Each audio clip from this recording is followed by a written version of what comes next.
বিশ্বে মারণাস্ত্র কেনাবেচার পরিমাণ একই আছে, কেবল যারা সবচেয়ে বেশি অস্ত্র কিনছে তাদের নাম বদল হয়েছে।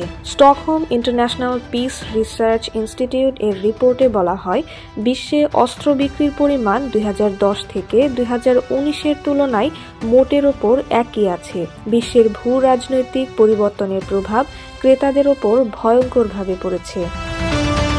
2020 থেকে 2024-এর মধ্যে ইউক্রেন সবচেয়ে বেশি অস্ত্র আমদানি করেছে। তারা অস্ত্র আমদানির পরিমাণ অনেক গুণ বাড়িয়েছে। তারাই এখন অস্ত্র আমদানির ক্ষেত্রে 1 নম্বরে আছে। 2020 থেকে 2024 পর্যন্ত সারা বিশ্ব জুড়ে যে অস্ত্র রপ্তানি হয়েছে তার 9% হয়েছে ইউক্রেনে।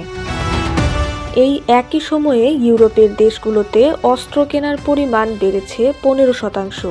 এর আগে যারা সবচেয়ে বেশি অস্ত্র আমদানি করত, সেই সৌদি আরব, ভারত, চীন ওই সময়ের মধ্যে অস্ত্র কেনার পরিমাণ কমিয়ে দিয়েছে।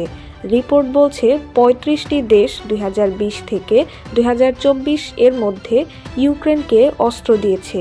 তার মধ্যে 45% অস্ত্র গেছে শুধুমাত্র যুক্তরাষ্ট্র থেকে। জার্মানি 12% ও পোল্যান্ড 11% অস্ত্র দিয়েছে।